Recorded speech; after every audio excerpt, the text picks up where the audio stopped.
Bon, j'enchaîne avec les lives pas annoncés aujourd'hui, mais je suis d'humeur. Donc bienvenue depuis mon balcon.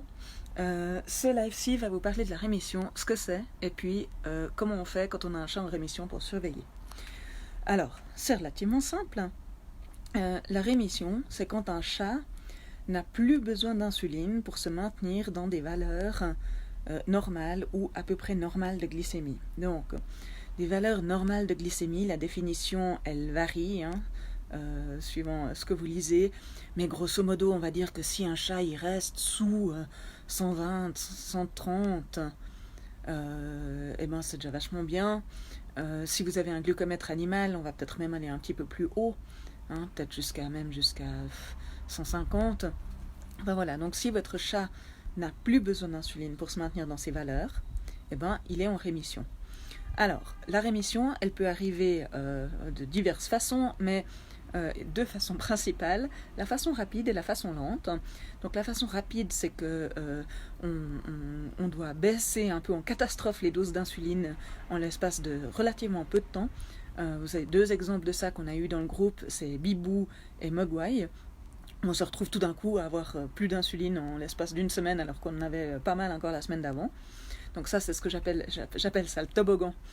Quand la dose d'insuline elle descend, puis qu'on n'arrive pas à réduire assez vite pour empêcher le chat de se retrouver dans des valeurs basses. Alors, c'est un peu stressant, mais c'est très bien. Et puis, l'autre façon d'arriver en rémission, c'est la méthode douce et lente. Là, par exemple, dans le groupe, vous avez Mélisse et Gommette qui ont utilisé cette formule où on réduit très lentement la dose sur des semaines, voire des mois, et on finit par réussir à arrêter. Voilà.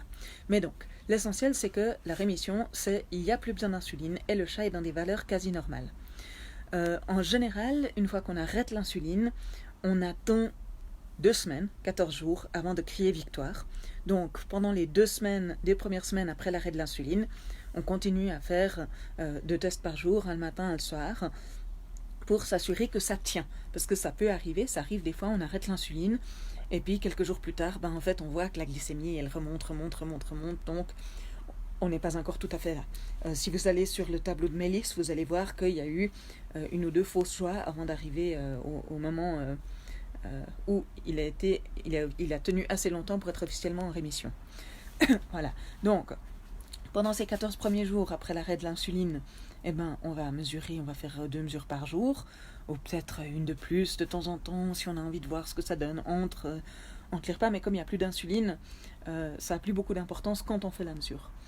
Ensuite, une fois que les 14 jours ont passé et que le chat est officiellement en rémission, là, on peut commencer à espacer un petit peu les tests. On peut se dire, voilà, on va faire peut-être 1 par jour pendant quelques jours, et puis ensuite on va se dire, ok, on en fait 2-3 par semaine, ou 3-4 par semaine, pendant quelques semaines.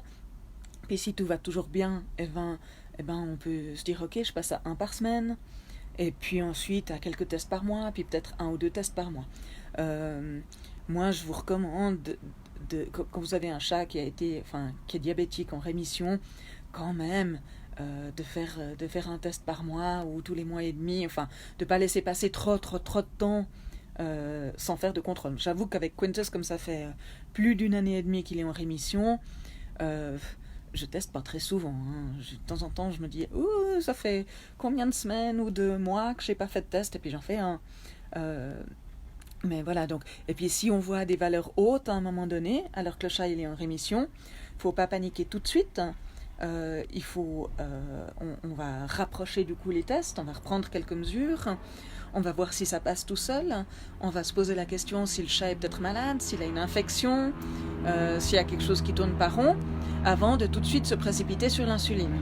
D'accord ? Donc il faut avoir le courage d'observer sans tout de suite agir. Si vous n'avez pas testé votre chat depuis 1 mois, et puis que vous faites un test, et puis que c'est 210, puis que vous vous jetez sur votre seringue d'insuline, peut-être vous allez recommencer à donner de l'insuline à un chat qui n'en a pas besoin, peut-être qu'il avait été stressé par quelque chose, peut-être qu'il a une infection urinaire ou je sais pas quoi, puis ça fait monter sa glycémie. Donc vraiment, si vous voyez que les valeurs elles commencent à monter, posez-vous la question de ce qu'il pourrait y avoir d'autre qui fait monter la glycémie du chat.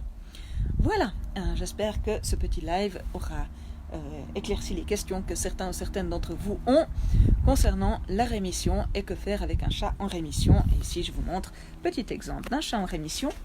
Quintus, où est-ce qu'il est? Voilà, Quintus qui fait sa toilette semi au soleil. Voilà, à bientôt.